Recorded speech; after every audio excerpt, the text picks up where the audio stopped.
Sign language interpreter is pretty Janet. Now, devolution in Kenya officially began with the promulgation of the 2010 Constitution of Kenya in August 27, 2010. The first general election under the new constitution, which established the devolved system of government, was held in March 2013.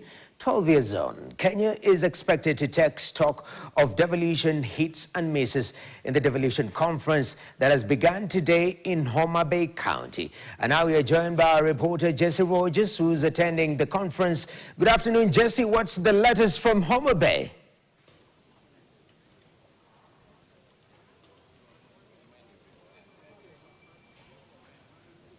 All right, a very good afternoon to you, Jesse. Thank you very much for joining us from the Devolution Conference. Bring us up to date. What will be the major issues that the conference will be focusing on right there from Homa Bay?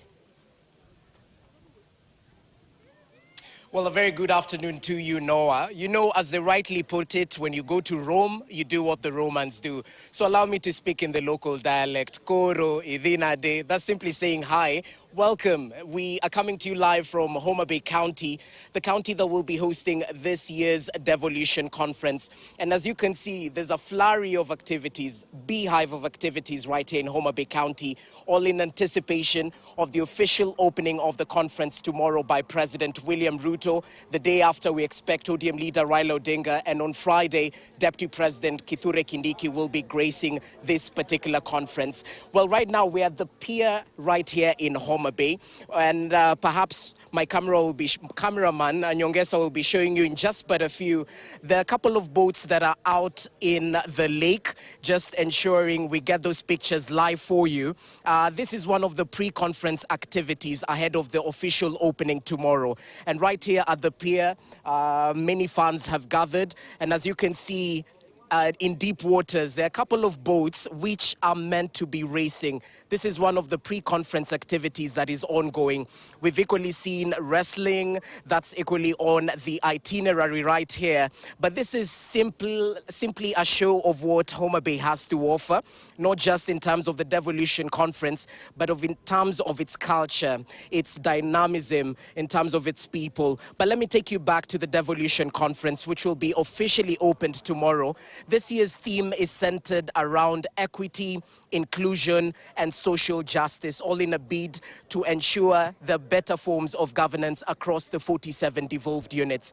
As you rightly put it earlier on, it's 12 years of devolution, but this is the 9th such conference to be happening. And this time round, Homa Bay County is hosting the event. A little bit earlier on, we saw the Homa Bay County Governor, Gladys Wanga, at the Homa Bay High School, which is hosting this year's Devolution Conference, just making sure everything is spick and span. The final preparations are in top gear. But we equally saw the PS for Interior, Raymond Omolo, just making sure that security is top notch. But just as I break down what to expect through this year's Devolution Conference, a lot of activities lined up, apart from the keynote speakers, those who I mentioned, President William Ruto, ODM leader Raila Odinga, and we expect Deputy President Professor Kithure Kindiki on Friday. But there are various programs that will be hosted right there at Homa Bay High School, and they will be centered around various themes. The first day's theme is all to do with good governance. The second day's theme is centered around financial inclusion, and the third day's theme is around social inclusion. Those are some of the themes that will be canvassed by the stakeholders who've gathered here in Homa Bay County. And as I mentioned a little bit earlier on, the county is full to capacity, if I might say so myself. And this is perhaps one of the fruits of this Devolution Conference, because most of the business people we got to interact with are saying that business is looking good. So perhaps the fruits of devolution are getting closer to those in the devolved units, with case in point, Homa Bay County. But that's basically it from us. One of the boats is just heading back, but the other boats is still outside. We're waiting waiting to see who exactly will emerge the winner, and really enjoying our time here. But trust KTN to keep you updated on the major takeaways that will be brought forth after this particular devolution conference. As I mentioned, it's the 9th of its kind, 12 years into devolution, ever since the promulgation of the 2010 Constitution. That's basically it from us right here in Homa